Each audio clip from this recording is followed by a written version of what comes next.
welcome to the Great Detectives of Old Time Radio. From Boise, Idaho, this is your host, Adam Graham. If you have a comment, send it to me. Box 13 at greatdetectives.net. Follow us on Twitter at Radio Detectives and become one of our friends on Facebook, facebook.com/Radio Detectives. Before we do get started, I do want to let you know that you can support the show at support.greatdetectives.net. You can also mail in a check to Adam Graham, P.O. Box 15913, Boise, Idaho 83715. Well, today's episode of Philip Marlowe originally aired July the 2nd, 1949, and the title is The Dude from Manhattan. Get this and get it straight. Crime is a sucker's road, and those who travel it wind up in the gut of the prison of the grave. There's no other end. But they never learn. This time it was going to be a vacation in the wide open spaces. But a black stallion, a tiny emerald, and a battered horseshoe met a 24-hour delay. It could have been worse, because to the dude from Manhattan, they meant death. From the pen of Raymond Chandler, outstanding author of mystery, comes his most famous character and crime's most deadly enemy, as we present The Adventures of Philip Marlowe.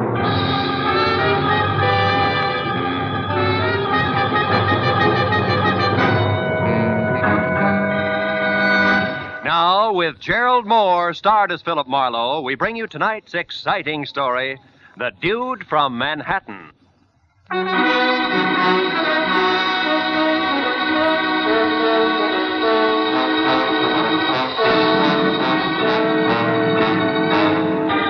Every so often, life in the city seems to boil down to nothing but noise and concrete, where all a deep breath does for you is to pack more exhaust fumes into your lungs. And the nearest thing to nature is a mangy sparrow pecking survival out of a dirty alley. So when I got a long-distance call from an old friend inviting me to spend a week in the great outdoors at a ranch he just bought near Rattlesnake Mountain, I snapped at the chance. Inside an hour, I was rolling down the highway toward San Bernardino. And 120 miles later, at 5 o'clock, I turned in under a big arch of gnarled cedar that spelled out Rainbow Ranch. But the layout beyond was about as primitive as a dry martini. A ranch house the size of a Union Station was backed up by blue tile swimming pool, paved tennis court, and a semicircle of bungalows with all the rustic charm of a Hollywood motel. I drove on in slowly as a broad-brimmed hat, red gabardine shirt, hickok belt, and hand-tooled boots bounced out the door and ran toward me. It was my host, the ex-hotel man, Harold R. Lawson. Oh, rascal. How are you, boy? I am sure glad you could make it. File out, and I'll show you around. Hey, what is all this, Harold? From your phone call, I expected a shack with oil lamps, a wood stove, and at least a few head of cattle. Oh, you mean I didn't tell you? Why, this is a guest ranch, Phil. Guest ranch. The best in the West. Oh, brother. Oh, and incidentally, don't call me Harold. No, huh? Bad atmosphere for the dudes. The name's Buck now. Buck Lawson. Buck?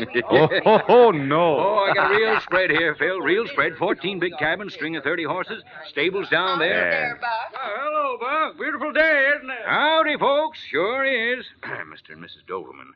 He's a big van and storage man in L.A. Oh. As I was saying, thunder! Who's coming? Red Ryder? Not funny, Phil, not funny. Look, it's thunder. Oh, that black devil, he's loose again. That horse will kick the fence down if those fools don't hold him. Hey, that's some animal. He's a beauty. Yes, and a renegade. A skittish, temperamental bronco with anybody but Virgil Sawyer. Yeah? Oh, they got a rope on him now. That'll hold him, huh? Not for long. Sawyer's the only hand I've got who can get close to that stallion. And he's leaving tomorrow. Blast it. How come? Well, frankly, that's what I wanted to talk to you about, Phil. Wait a minute. I came up here for a rest, not a job. I know. You'll get it, Phil. You'll get it. But since you're here, I figure you could sort of keep your eyes open for me. Lawson, it's a dirty trick. No, Phil, please. I'm expecting trouble, and bluntly, I can't afford it. Every cent I've got is tied up in this ranch. A serious scandal could ruin me. And you're just the one who can keep that sort of thing from happening. Okay. So it's the old hotel business on horseback. How does this Sawyer mean trouble? Well, there's a couple here from the East, the Mortons. He's a top silk wholesaler from New York, and rich. Oh? And that kind means everything to me, Phil. But his wife, Judy, an ex-dance instructor with Arthur Murray back east, she's bored stiff out here. And the upshot of it all is that somehow... Somehow she and your cowboy Sawyer started making eyes at each other, and the husband got nasty about it, huh? How did you know that? Yeah, well, it's standard, like a B-picture plot. Well, anyway, they came to blows this morning. Maybe Virgil's innocent, maybe not, but I can't take a chance, so I fired him. Ordered him to pack and get off the place by tomorrow. Well, that's that. What are you worried about? Plenty. Sawyer's a proud man, Marlowe. He was furious. He threatened to get even. I'm not sure he means it, but if he does, well, that's what we have to look out for. We, huh? Now, look, Buck. You built me into coming up here, and I got a good notion to turn around. Wait. Hold it, Phil. What's the matter? You see that couple going into cabin number 8? Yeah? That's the couple I'm talking about. The Mortons, Paul and Judy. Cabin 8, huh? But don't tell me. Just let me guess. Yeah. Yeah. You're right, Phil. You've got number 7. Okay. Yeah, sure. Number 7 it is. I'll be seeing you, Buck. I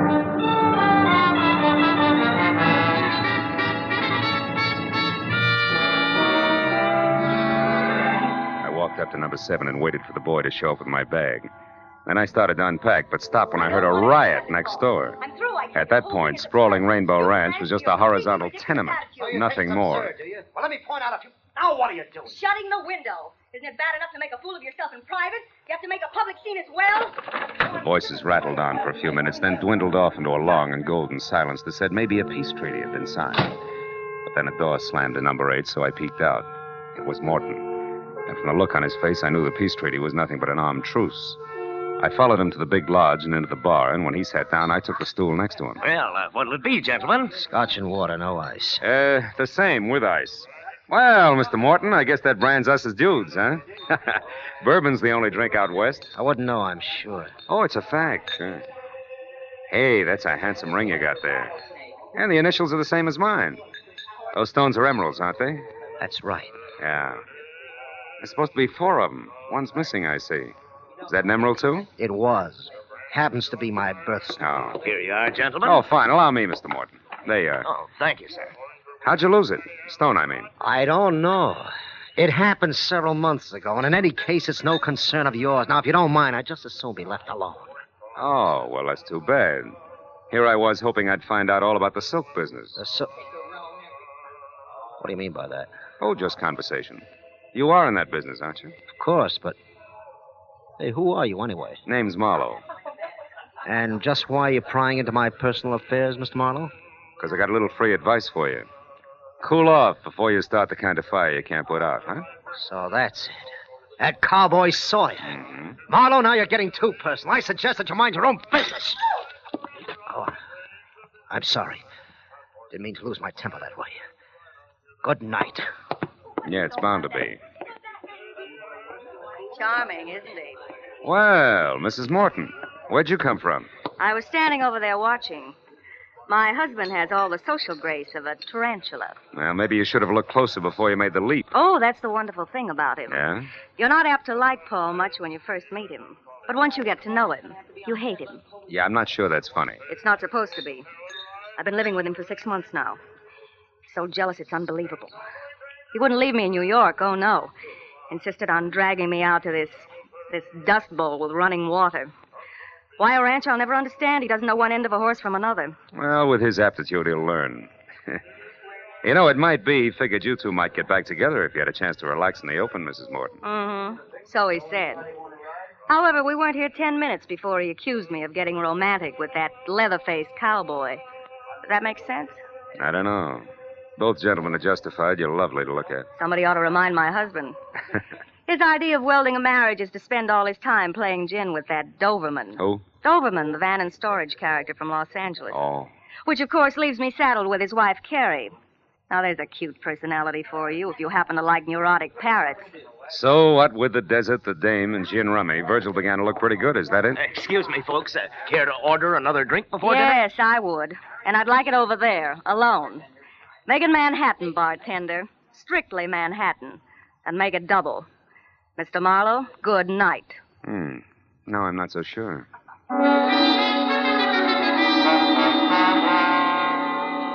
It was almost dark when I left the bar and headed down to the bunkhouse where the working personnel of Rainbow Ranch called home. The casual clutter of rumpled cots, scattered pulp fiction, and dusty boots gave it the only sign of authenticity I'd seen in the entire place. But aside from that, it was empty. Then a noise from outside brought me around the building to the back, where I ran up against 6.5 lean feet of solitary cowboy, with his hat shoved back on his head, pitching horseshoes. He was out of uniform for a flashy dude wrangler, which left him in a faded blue shirt and Levi's that Fitted his lanky legs like a pair of bent stovepipes.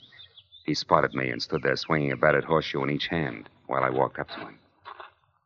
Hello? Hiya, Sawyer. Little dark for horseshoes, isn't it? Little. Hey, you're good. Good at horses, too, huh? I understand you're the only man who can handle that black stallion, Thunder. Yeah, What's the secret? no secret. Just have to treat him right.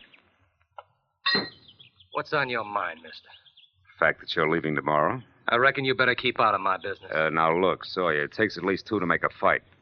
And fights are poison to Buck Lawson. So? I don't like to see my friends poisoned. Now, why don't you take it easy, huh? Lay off. Keep your nose clean. I don't know who you are, mister, but I'll tell you this anyway, seeing as you're so interested. I'm leaving here tomorrow, all right. And I'm going to square up with a couple of folks first before I go. I got a raw deal here, and I'm just not the kind to take it laying down. What do you mean, raw deal? You're a big boy now. You ought to know better than to get yourself all involved. I'm not much for conversation, fella, but I'm going to say something real plain so you'll be sure to sap. Oh! By the time I got myself untangled and back on my feet, the strong, silent fugitive from the old Chisholm Trail was gone. However, my original theory that it takes two to make a fight was still valid. So I decided to find Paul Morton and spend the rest of the evening close to him. His cabin was dark, but I remembered the running gin game he had with the big van and storage man. So I went down the line to the Doberman cabin and knocked. It was Carrie, the perennial dude, who galloped up to open the door. Howdy, stranger. Come on in and set a spell. Our latch is always stringing out. Well, I sure do thank you, ma'am. My name's Marlowe. Orville, this is Mr. Marlowe. Howdy, Marlowe. Howdy. Hope you'll excuse the looks of the place. Our box of extra clothes just arrived from town. Carrie's been unpacking it. Sit down there, Mr. Marlowe. They're mostly old things. Just throw 'em on the floor. Oh, thanks. But really, I can't stay. I'm looking for Paul Morton. I thought I might find him here. Morton, say, there's a nice chap. Met him day before yesterday for the first time and won $90 off him in gin already. Haven't seen him tonight, though. Orville was out looking for him himself just a few minutes ago. Weren't you, dear? Why, yes, as a matter of fact, I was. You didn't locate him, huh? No, I didn't. You know, he seemed to be all upset this afternoon. Couldn't keep his mind on the game. I thought I'd have a little chat with him to calm him down some. Orville's a whiz at that, Mr. Marlowe. Oh, it's not me, Carrie. It's this country. I don't see how a man can keep trouble in his mind on a place like this ranch, Marlowe. Yeah, it can happen, believe me. Poppycock, why, son, there's something about this open land round here that cleans out a man's head and his heart, too. You sound like a travelogue. I mean it. A few more days of this, and Morton will forget there ever was such a thing as a cash register. Yes, sir. Give this untamed countryside a chance, and it'll cure anything. Marlowe. Yes, well... Marlowe, come here, quick. What was that? Wasn't the call of the wild, Mrs. Doberman. Lawson, what's the matter? Bill, come on, down to the stable, hurry! Something terrible's happened!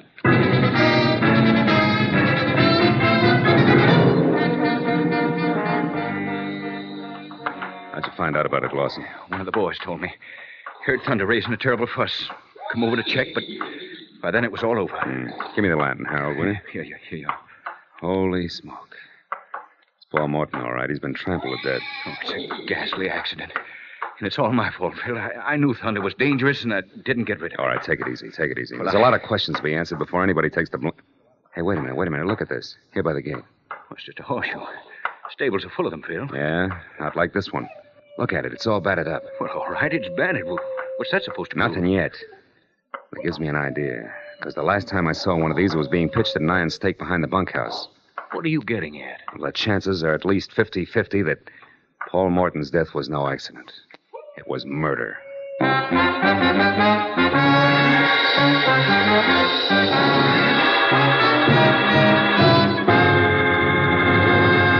In just a moment, the second act of Philip Marlowe. But first, perfect musical settings for a Sunday before the 4th will be yours tomorrow afternoon.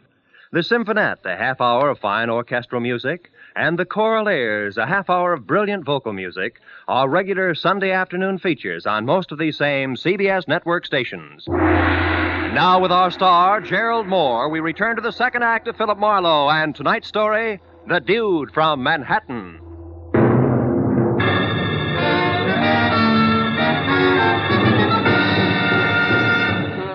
I labeled Paul Morton's death something worse than an accident. Lawson's mouth fell open and the muscles in his face jerked as his eyes moved slowly from me out to the now quiet black stallion in the corral, who somehow or other seemed to sense the death at our feet. Then, as the trembling man's lips silently formed the word murder, he gestured for me to help him carry Morton's body out of the stable. After that, he looked at the dead man's broken face once more, said he was going to call the sheriff's office, and hurried away. A minute later, Judy Morton stepped into the small circle of light that surrounded what only a short time ago had been her husband. But except for a thin line of perspiration above her lips, she was no different than when I'd seen her last. I just passed Buck on my way down here. Told me my husband was dead. Did he tell you anything else, Judy? About how Paul died, I mean? No. It was a stallion, wasn't it? An accident? I doubt it. Why, Marlowe? For one thing, this horseshoe, too close to the body. But this is a stable. And this a horseshoe that's been used exclusively for pitching at a stake in the ground. Here, look at it. And remember, Cowboy Virgil's favorite sport is horseshoes. Besides, what reason would your husband have for coming down here at this hour in the first place? He wasn't too crazy about horses, you know. No, but he was about me. Let's move a little away from here, Marlowe. Cigarette? No, thanks. I'm not coming apart at the seams because it isn't in me. I hated Paul. Hated him with all my heart, Marlowe. I'm down here only because he pleaded with me, begged me to talk to him once more, to listen to reason. About what? About the decision I came to less than an hour ago, which was divorce, unconditionally. I thought you said you came out here to try to patch things up. I did. But I also said that we weren't doing a very good job of it. Then, tonight, a little after we left you at the bar, Marlowe, I got my hands on the lever I needed to pry myself loose from that jealous maniac. It was the knowledge, Marlowe, that my late husband was crooked. Silk business? Yes. While he was drinking his dinner, I went to one of his suitcases for an aspirin. Found what instead? At least 3 dozen samples of the best silks made without any importer's or manufacturer's name. And underneath that, $200,000 in cash. I know enough about the silk business to fill in the blanks, Marlowe. All of which comes under the heading black market, huh? Yes.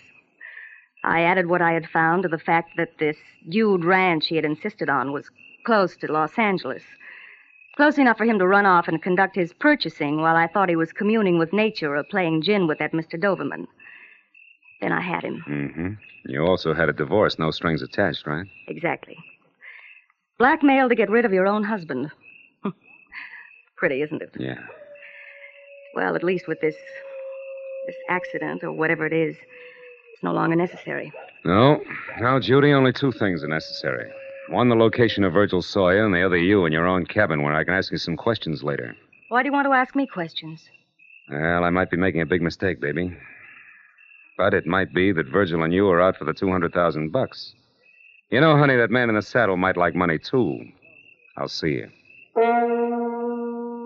When I started back for the bunkhouse, the only place I knew of that might give me a lead on the strong, silent horseshoe pitcher, I realized that tagging Paul Morton's death or murder was one thing, proving it was going to be quite another.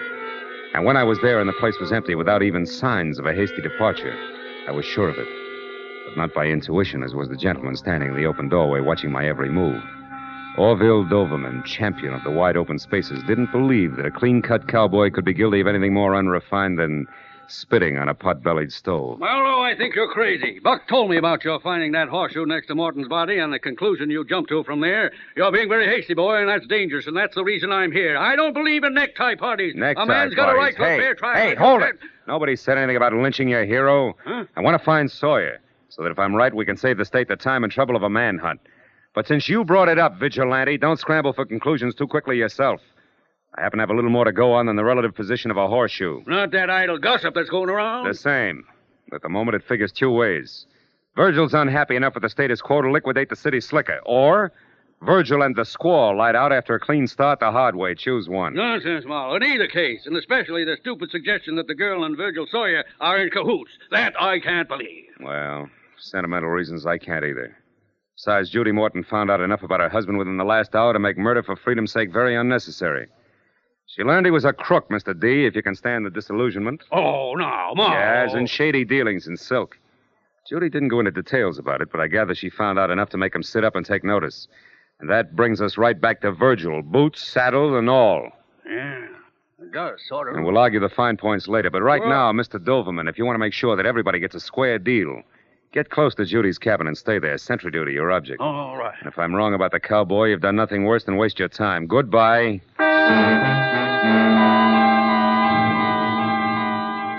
Spent the next 20 minutes talking to cowhands, guests, miscellaneous hired men, any and everybody who might have been able to say he went that away of Virgil Sawyer. With no success. And to make matters worse, when I'd given that up and was on my way back to the lodge to help Lawson wait for the sheriff, I found myself being paged. Howdy. Western style, of course, by no one else but Mrs. Carrie Doverman, the capital D in Dude Ranch. Howdy. Howdy, ma'am. Oh, Mr. Marlowe. Yeah. Mr. Marlowe, look at this. Look at what I've found. I've struck it rich, you might say, much like the old rustlers. The old rustlers, Mrs. Doverman, stole cattle. Oh? Yes. Oh, yes, so they did. I guess I meant those panhandle men. You know, gold is where you find it. Anyhow, look, it's a precious stone. Small, but nevertheless precious. Mined while digging for worms, no doubt. Oh, Mr. Marlowe, you're teasing me. Yes. You know very well that this is a polished stone. Funny thing, though, is where I found it. Shall I tell you? Oh, please. Please do, Mrs. Doverman. Well, I was just unpacking those clothes that Orville has sent up from Los Angeles. Yeah. Some slacks and things like that. And, well, when I started to hang a pair up, this fell out of one of the cuffs. And then... Now, I wonder how a little old emerald like this ever got there. Well, it was probably mice, Mrs. Emerald. Let me see that, quick. Well, yes, of course. But believe me, Mr. Marlowe, it can't be very valuable, I'm sure. I'm not. What are you talking about? Murder, or a reasonable facsimile thereof, and a girl named Judy Morton if I don't hurry. Goodbye, and bless you, Mrs. Doverman. You talk too much, but now was the right time.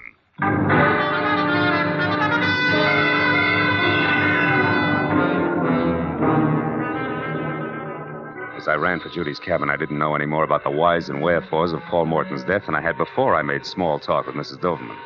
But I did know that unless Lady named Luck and I were on the same team, the Rainbow Ranch was due for a second corpse. When I was close enough to the rough oak door, numbered 8, and Orville Doverman, whom I'd asked to stand guard, was nowhere in sight. The full impact of that responsibility sank into where the wingtips on the butterflies in my stomachs were scratching at my hip pocket, until I moved in still closer, and there in the light of a single lamp that was halo enough for me, I saw the girl from Manhattan, nervously lighting one cigarette from the end of another, but more important, very much alive. I didn't bother knocking. Marlowe, what are you doing here? What am I doing here? Honey, I'm uncrossing fingers and toes alike. You know, they've been that way since I realized that I opened my mouth too wide, too soon, which put you right smack on what used to be known as the spot. Oh, so that's the way it happened. Yeah, that's the way it... Now, look, Judy, baby, you can't know what I mean yet.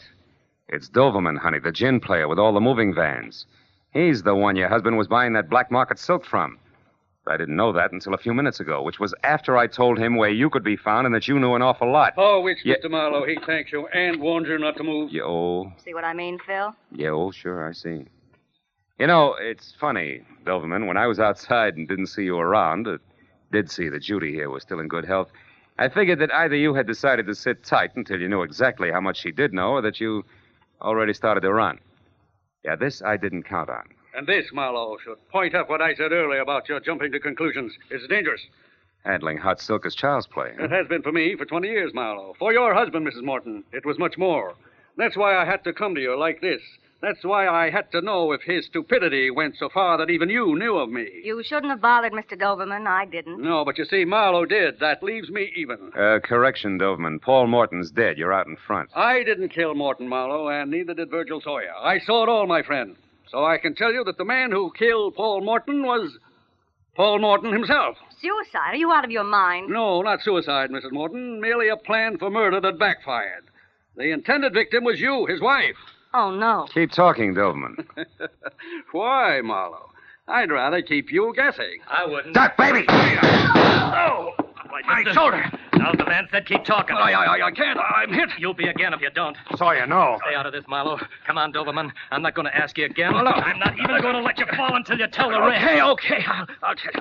I overheard Morton ask him, "Some go to your place first, Sawyer, pick up one of your horseshoes, and then he went to the stables near the Black Stallion's stall, the horseshoe in his hand." Oh, no, Sawyer, my shoulder. Come on, Doverman. You're not finished yet. I figured that he was going to... To knock his wife out, leave Sawyer's horseshoe where it will be found, then half make it look like an accident that would fool nobody, huh? What went wrong, Doverman? Why didn't it work? Oh, he approached Thunder from the right side instead of the left. The horse got excited, kicked out, and caught him.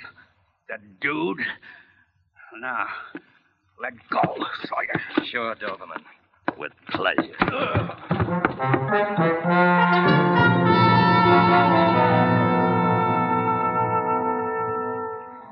It was a slow but steady 2 hours of first aid and questions and answers mixed with a San Bernardino deputy sheriff who couldn't quite get over it before Orville Doberman was on his way to a hospital that featured barred windows. Mrs. Doberman, a complete innocent, was on her way back to Los Angeles. And Buck Lawson, Judy, and I were in the bunkhouse, watching Virgil Sawyer watch a pot full of water boil for coffee, ranch style. Well, you can't ever tell, Marlowe. This whole thing might have just the right effect. Oh. Put the ranch on the map, I mean. After all, it was a genuine 100% cowboy who saved the day for us. Mm-hmm. Oh, no, that's not right, Buck. Huh? It was Marlowe here. I only followed him. Coffee's ready, folks. Oh, Yeah, that's good, for me. good. Let's go. What did make you go up there, Mr. Marlowe? Oh, little precious stone, Virgil. An emerald that once fell out of Paul Morton's initialed ring. But, Marlowe, that happened a long time ago, 3-4 months.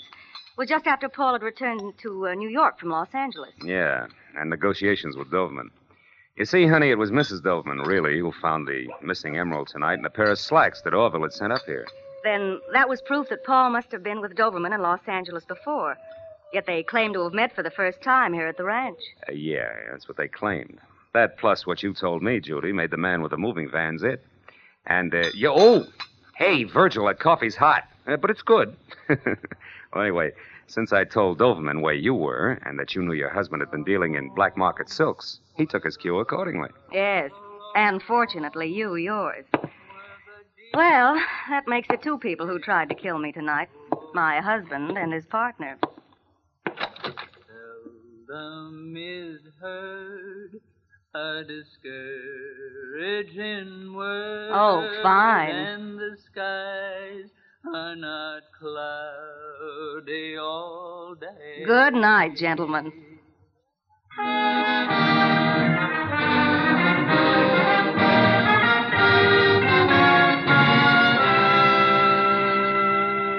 Virgil Sawyer made good coffee and lots of it. So another hour went by before we finally broke up, and I was outside smoking a cigarette and strolling toward my cabin in the start of a vacation that already had been postponed too long. But halfway there, I stopped at the sound of raised voices ahead of me. A man and a woman were arguing violently, and a little away from them, on the porch of my cabin, watching the battle of the sexes with consternation while he waited for me, was Buck Lawson, mine host. I turned quickly and hurried back to the bunkhouse where I knew Virgil Sawyer would put me up for the night. Where I knew that early the next morning, I could sneak off, find a quiet, cool stream, and fish. A coyote high in the hills someplace said I had the right idea.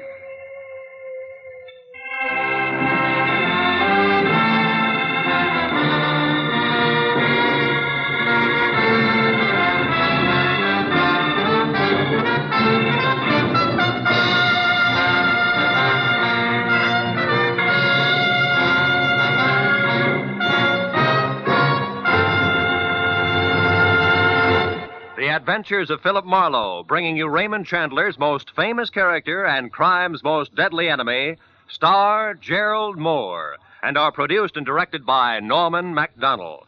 Script is by Mel Donnelly, Robert Mitchell, and Gene Levitt. Featured in the cast were Charlotte Lawrence, Bill Johnstone, Bill Lally, Herb Butterfield, D.J. Thompson, Lou Krugman, and Jack Carrington. The special music is written by Richard Orant. Be sure and be with us again next week when Philip Marlowe says... I went from a mansion in Bel Air to a cheap flat in Southgate, looking for a girl with a secret, who a man in a pork pie hat, a wise-cracking secretary, and a fat corpse didn't want me to find, but who I found anyway, because of the quiet number.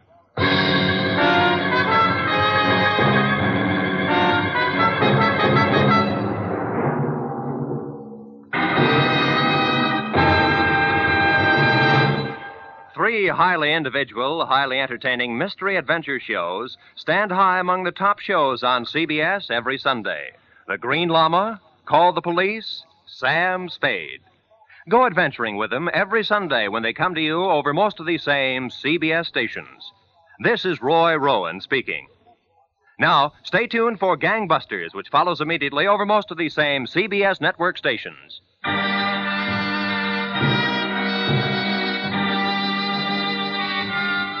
This is CBS, the Columbia Broadcasting System.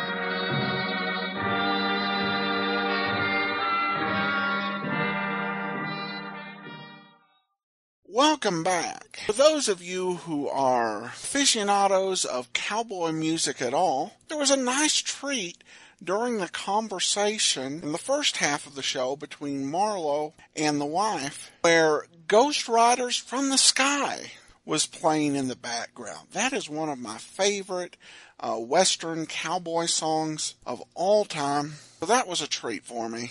Poor Philip Marlowe lured out there on vacation, only to be tricked into working. And that may happen to a lot of people in professions like that. Invited over and suddenly finds they're being pumped for advice. Thankfully, I don't have any skills of general use, so that doesn't happen. Marlowe doing a cowboy accent, I don't know, but he was goofing around, so no problem there. Also, it was nice that Marlowe wanted to go fishing. And it's a shame that this wasn't airing concurrently with Bob Bailey's Johnny Dollar. If it was, they could have had the two private detectives go on a fishing trip, and certainly hijinks of some sort would follow. At any rate, we turn now to listener comments and feedback, and just a question from Ken. Did you ever broadcast Richard Diamond Private Detective on the show?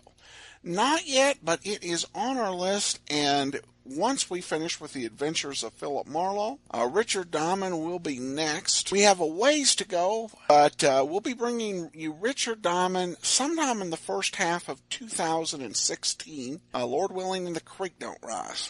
Well, that will do it for today. I do want to go ahead, and before we go, wish all of my listeners a very happy new year. I hope 2015 is wonderful for you, and that we can provide you some great entertainment in the upcoming year. In the meantime, send your comments to box13@greatdetectives.net. Follow us on Twitter @Radio Detectives and become one of our